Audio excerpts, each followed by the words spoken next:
Hello and welcome to Sport at 5. I'm Jack Humphreys. I'm Brandon Richards. Today we're bringing you coverage of West London varsity between Brunel and St Mary's University. The bombshell decision to strip Senegal of their AFCON title and crown Morocco 2 months after the fact. A Champions League review as Arsenal cruise past Leverkusen, Chelsea and City crash out, and Sporting Lisbon complete a historic comeback over Bodo Glimt. Volleyverse relaunched to become the one-stop shop for all things volleyball. But first, an exclusive interview with our combat sports correspondent, Ollie Grogan, who's joined by Izzy Hockey, a British Taekwondo Olympic hopeful. So when you're at your level and obviously you haven't reached those bands, you have to fund everything yourself. Yes. So currently I'm very much struggling with the self-funding side of it because when I was in the GB Junior team, things were funded for you, competitions, travel expenses, all that sort of stuff. And because I was only doing Taekwondo for a year before I got into that team, I never really had to worry about funding it too much before then. So now, as soon as I turned 18, I was kind of like chucked in the deep end on my own. So I have to self-fund everything. My parents don't do it for me anymore because obviously I'm an adult. It's definitely a challenge, training full-time, studying full-time, and trying to work and be able to... How do you balance all of that? I'm not the best at it. I've definitely gotten better as the years have gone on, but I've been very lucky that I've had very supportive environments, even from secondary school, college, to now university. I definitely selected my academic route smartly. So in college, I went for a course that was all coursework. So purely because I knew I can't control when competitions are going to be, and if there's clashes with exams, I don't want to be stressed, don't affect my academic performance. Whereas coursework is a lot more flexible. I can do it when I'm traveling or that sort of stuff. And then when I was looking at university degrees, I initially was more interested in sports rehabilitation. But I knew if I went into that, because it's quite sciencey, I'd have to be like all in order to do well. So I chose sports management because I looked into the modules and that sort of stuff and how you're examined, and there was no sit down exams. It was again all like assignments, presentations, that sort of thing. And during all of that, have there ever been moments where you've questioned whether you'd be able to pursue it fully with the finances and the time? Yeah, definitely. Especially as it's self-funded, it's quite challenging. I'd say I am currently looking, especially I was really kind of panicking with graduating this summer because I was like, oh, now I'm not going to have any of the university's help. Whereas being here and being a sports scholar, I get certain things like I get physio, I get strength and conditioning coach, I get access to nutrition and psychology and that sort of thing, which is immensely helpful. But we're already struggling to finance like training full time and traveling and competition expenses. To then think about graduating and then have to pay for strength and conditioning coach and physio on top of it, which is extremely expensive. I was like, I don't know how I'm going to do it. But luckily enough, one of my modules this year has been sponsorship. I've learned a lot about it, and now I'm currently trying to market myself to different companies and local businesses to essentially raise the money I need to compete this year, so I'm less stressed. How do you go about that, securing sponsors? Yeah, so securing sponsors, you basically have to learn how to be able to market yourself, and you've got to learn about what assets you have to offer them in exchange. So it's dependent on the company, what kind of company they are. Usually I'm going to be reaching out to companies that are more like sports relevant, so they kind of have something in common. But you could offer things like social media promotions, including them in any interviews you do, having their logo printed on your kit, different things. You can also offer going in and doing motivational talks or just talking about your experiences to inspire their employees, things like that. We join our resident tacticos Jake Holmes and Oscar O'Kane to understand why Arsenal soared while Chelsea and City crashed and burned. But were there any encouraging signs for the Premier League clubs? How stupid was my face then? Welcome to a special edition of the Analytics Room. Unfortunately, Eddie couldn't be with us here today, but we are going to be breaking down a fascinating, thrilling night of Champions League action where it all kicked off at the Etihad, where Manchester City yet again lost to Real Madrid 2-1 thanks to the Vinicius Junior show. I'm joined alongside my fellow podcast co-host Jake. Jake, we're going to be breaking down another difficult night for Pep Guardiola's side. Got Real Madrid are in the red figures here. We've got Manchester City, as it should be requested, in the blue. So he tries to play this sideways ball here, and that's where I think it's Camavinga cuts out the pass. Correct. And then what we saw instantly was how quick Real Madrid broke from this situation. Once this is broken here, Vinicius Junior is found in so much space instantly, which then opens up a whole world of problems for Man City. Well, you'd ate to be a Chelsea fan. See what I did there. Let's talk about the first goal. Tie was over basically before it started. I thought obviously Kvaratskhelia scoring that goal in the 95th minute killed the game in pass, but there's no cohesion in the centre of the pitch. What happened is Sarr switches off. He doesn't step up to where Chalobah is, who is in sort of play here with Mayulu. He drops, he doesn't get out, and Kvaratskhelia, the clever player that he is, realises that. Steps into the line here, waits for Safonov to take the kick. Safonov kicks it. As soon as it leaves his boot, he's only aiming for one man, and that's Kvaratskhelia. I think that Enrique, before the game, probably looked at Chelsea's defence and thought, Sarr's the weakness here. Obviously a talented player, signed from Strasbourg, a player that Liam Rossini knows very well, but to be thrown in the deep end in this capacity was a bit all too much for him. Ball comes over to the left-hand side. And, you know, not actually, I would say, a fantastic kick. It's not like it goes straight to Kvaratskhelia feet, but comes to Sarr. Now, Sarr in this situation makes an absolute hash of it. Touch here, kill Kvaratskhelia out of the picture, and then move Chelsea back up the pitch. He doesn't try and do that. Yeah, he tries to take the touch, doesn't try and do a sort of clearance. Kvaratskhelia, the clever player he is, nips in behind him, gets on the wrong side of him. This situation, Sarr's panicking, takes him down, it's a red card, and Chelsea's problems go from bad to worse. Another thing I thought was really poor is no one actually consoles Sarr. Thought that was pretty poor. He man makes a mistake. Someone should put an arm around him, maybe some of the more experienced players, maybe like a Palmer, maybe like a Fernandes or a Caicedo. Go, look, mate, big of a mistake, but it is what it is. But look, the goal goes in, 6-2 down. Tie is over. Now, one of the other Champions League ties to talk about is the only English side that has actually progressed to the quarterfinals as of yet. Arsenal defeating Bayer Leverkusen 2-0. They just got over the line, but Arsenal will be playing Sporting Lisbon in the next round. For anyone listening, if you want a much better, more in-depth analysis of the game, our colleague who is not here today, Paul Eddie Edwards, was at the game. He's got a match report currently out on the Sports Gazette website. So the first thing I want to talk about Gyökeres, I think he's caught so much slander this season for maybe not scoring the goal tally that he did when he was at Sporting Lisbon, for having that goal return. But I don't think a lot of people are picking up on how good he's actually been outside of his goal scoring proficiency. We've known him as a goal scorer. I think he's come to Arsenal and become a footballer. So the big thing we saw the whole night, and I really noticed this, especially long balls from David Raya or from William Saliba when they used to pump it forward. The back three would normally get occupied. He would occupy two of the centre-backs himself with his hold-up play. He's a big physical, dominate those two in there. The ball would come long to him and one or two touches and he'd lay it off to Eze or Saka who'd be around. I have to say they didn't make the most of those opportunities. Senegal, they've been stripped of their African Cup of Nations title. It's been given to Morocco by verdict by CAF. Abhishek will be joining us. He covered the final for the Sports Gazette and he will also have an interview coming your way. Hi there on Sports Gazette. Today we have Ali Howarth joining us for the football roundup on the CAF updates. How do you interpret the CAF's decision to award Morocco the win? That is the question. I mean, it's been an absolute mess, hasn't it?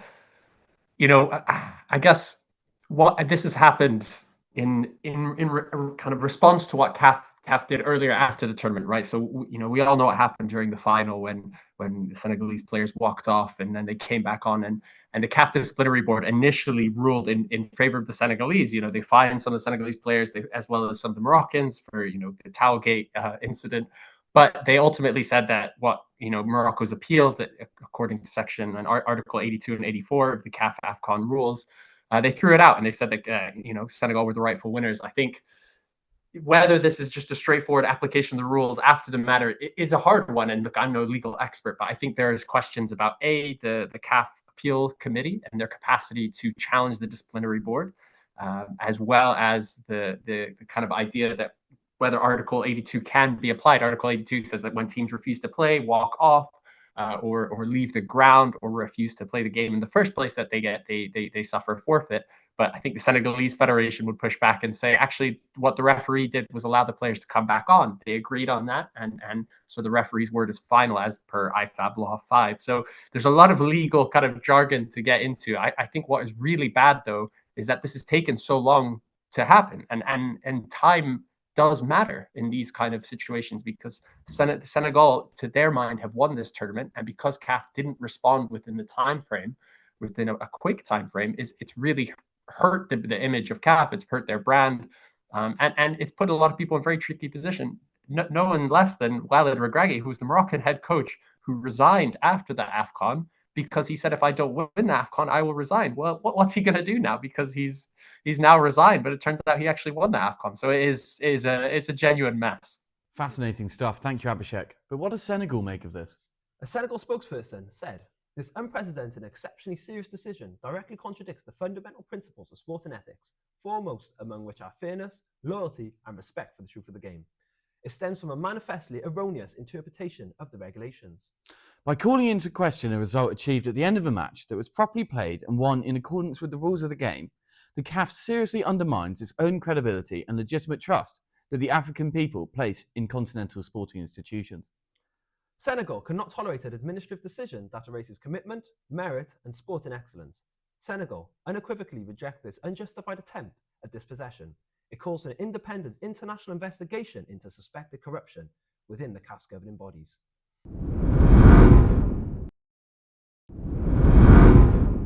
How are you feeling about Six Nations? Do you reckon you get another Grand Slam? I mean, that's the plan. I think that's always the plan. I think for us, it's always about building on to the next thing. So obviously, what can we do now after winning a World Cup? And I think there's been times where teams have come off at the back of a huge tournament win, and then the next thing they've lost. So we don't want to go into that category. And I think, you know, with the strength we've got in the squad, that will be the plan. So yeah, looking forward to getting to it. Will there be like new blood? Will we see new players in the England squad? Yeah, I think we definitely will. I think, especially with the PWR, we've seen a lot of new talent kind of emerging, and girls from the under-20s coming through. Got a couple of girls like Loughborough who are kind of tearing it up in the back row. So hopefully we see them getting a chance in the Six Nations. And like I said, it's a regeneration period. I think after a World Cup, it's the best time to get new players in, you know, give them experience. But in the same breath, you also want to win the tournament. So I think Mitch will have a good job in his hand being able to get that balance right, in blood and new players, but also in blood and new players, but also putting the best squad out. And any names to look out for in the future? Yeah, I'm gonna obviously say Ala Lute. Oh God, Ala. R8 at Loughborough. She's just been a great player, like great ball carrier, and also just like so willing to learn. And I think, you know, hopefully, if and when she comes into the England setup, you know, she'll just go from strength to strength, being around, you know, international players, experienced players. But she just got that kind of raw talent when it comes to rugby.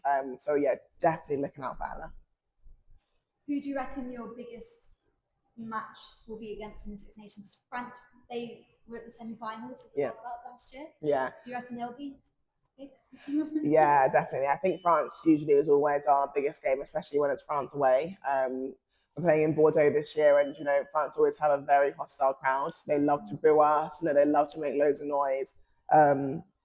But it's just a great environment. I think we kind of thrive in that. You know, if people want to come and challenge us, we'll be ready to do that. And obviously playing France in the semi-final, that was a really close game. And I think it's been our closest game of the year. So I think it'll be definitely a big matchup. But obviously we've got to get through the first couple of games before we have that one. Because you spend a lot of time outside of rugby. Do you ever just need to like completely take away and like be somebody else outside of rugby? Yeah, I think it's really important. Like I always say, like whenever it's your full-time job, like your hobby as well, like your passion. So I think it's kind of hard for people to kind of separate that sometimes. And for me, a huge thing is like being able to be at home in my space. And I have 2 housemates who play rugby, but when we're in the house, it's like no rugby allowed, no rugby, no talk, which I think is really important because you don't want to like put your identity on one thing, because you know when injuries happen or things change, and all of a sudden your whole life's falling apart. But for me, you know, I love being able to be my friends and just like not speaking about rugby. Also, like going to the cinema, going to the arcade, like doing like all the basic things you would just do if you weren't all training all the time. Going for food, eating loads of good food in my spare time. But I think that's one of the huge things, being able to kind of separate that and find what's good for you. Yeah. Do you have any like specific hobbies or anything else? No, and I always hate this question because I'm like, no, rugby is my hobby, but I'm big cinema snob. I love it, Everyman. Like if there's anything on, I'm going to Everyman. If I have any spare time, it's really embarrassing actually. I will be. No, this is really embarrassing. Myself. You've got to say it now. It's not that embarrassing, but I just love an arcade. I love an arcade. I love like getting the tickets. You know, you spend like £50 and I get like a lollipop at the end of my tickets, and I'm like, oh my god, this is such a good prize. But I just think it's such an easy way to like spend time with your friends, you know. But it's like I just like to do like the mundane things like you might do on like a Saturday, but obviously I don't have my Saturdays because I'm playing. So whenever I have time, like just try to put these like things that I could do in there. So no like big hobbies. So I don't think I have enough capacity in my brain like to have like another big hobby. So it's just like the small things I can do. Yeah. Next, volleyball. We hear from our reporter Eleanor Nobbs with all the updates from the Volleyverse. Volleyball certainly isn't for the light-hearted, but it's one of the most entertaining sports to watch. In our football-dominated culture, volleyball rarely gets a look in. But Volleyverse is here to change that. Volleyverse is the world's largest independent digital volleyball platform. Led by C. Michelle, a British-American former Olympian, Volleyverse provides insight, behind-the-scenes information, and commentary into some of the highest-stakes volleyball matches.